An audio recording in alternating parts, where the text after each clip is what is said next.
তাহলে ব্যাপারটা কি দাঁড়ালো? দেবদা নিজেই জানিয়ে দিলেন যে খাদান অল টাইম ব্লকবাস্টার, তাই তো? মানে ব্যাপারটা তো এরকমই বন্ধুরা। দেবদা একটি ছবি শেয়ার করেছেন একটু আগে। সেই ছবিতে আমরা গতকাল, মোস্ট প্রবাবলি গতকালের স্পেশাল স্ক্রিনিং এ যে কেকটা কাটিং করা হয়েছিল, সেই কেকটারই ছবি বোধহয় ওটা।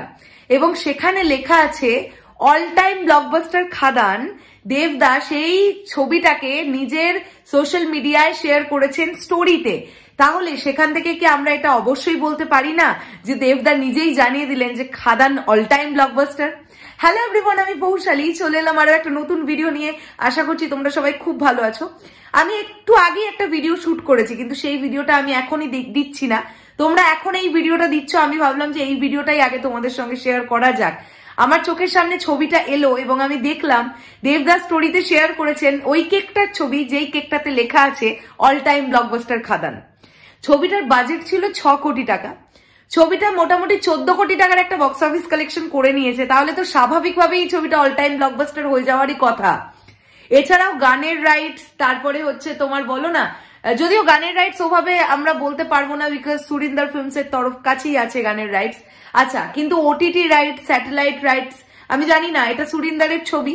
খাদান ওটিটির পার্টনার আড্ডা টাইমস হবে কিনা আমি জানি না, আমি জানি না, কিন্তু স্যাটেলাইট রাইটস, তো এই সবকিছু দিয়ে খাদান একটা হিউজ সাকসেস অলরেডি পেয়ে গেছে। এবং এই ছবিটা শুধু বক্স অফিস কালেকশন দিয়েই তাহলে অল টাইম ব্লকবাস্টারের তকমাটা বোধহয় পেয়ে গেল। এটা একটা দারুণ ব্যাপার, যেটা নিয়ে এখন কথা বলতে পারছি এবং কথা বলতে পেরে অত্যন্ত ভালো লাগছে।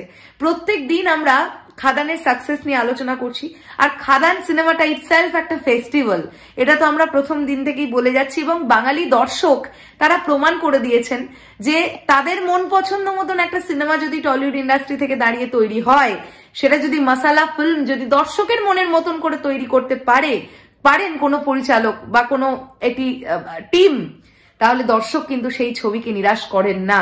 এটা বাঙালি দর্শক প্রমাণ করে দিয়েছেন। সে কারণের জন্য আজকেও আমরা দেখতে পাচ্ছি বহরমপুরে কিন্তু ফিলিং ফার্স্ট যাচ্ছে আজকেও বহরমপুর সিলভার স্ক্রিনে বিকেল 5টার শোটা। আমি একটু আগেই তোমাদেরকে এটা বলছিলাম, ওই পরের ভিডিওটা যখন আসবে একটু পরে তোমরা সেটা দেখলে বুঝতে পারবে।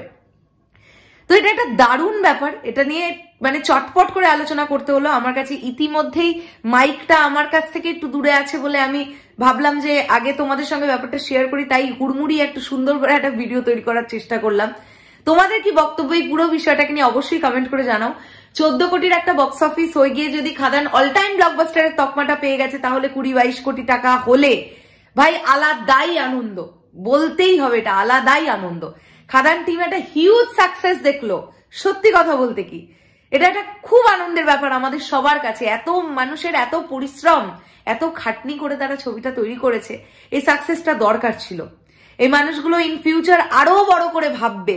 আজকে খাদানের সাকসেসটা টলিউড ইন্ডাস্ট্রিতে দরকার ছিল। এবারে দেখো তোমরা কত প্রযোজকেরা এগিয়ে আসবে মেন স্ট্রিম মশালা ছবি বানাবার জন্য। তবে হ্যাঁ, ছবিটা ছবির মতো করে বানাতে হবে। যেমন তেমন একটা গল্পের মতন করে যাতা করে মেকিং করে দিয়ে দিলাম, এরকম করলে কিন্তু হবে না। দর্শক বুঝেছে, বাঙালি দর্শক বুঝেছে যে খাদান ইটসেলফ একটা প্রচন্ড পরিশ্রমের সিনেমা, তাই জন্যই কিন্তু তারা এই সাকসেসটা দিয়েছে। তা আজকের ডেটে দাঁড়িয়ে অডিয়েন্স কিন্তু খুব চালাক, কেউ বোকা নয়। তোমাদের কি বক্তব্য এই পুরো বিষয়টাকে নিয়ে অবশ্যই কমেন্ট করে জানিও। দেখা হচ্ছে আবার খুব শিগগিরই নতুন কোনো ভিডিও নিয়ে। তাহলে এখনের জন্য টাটা।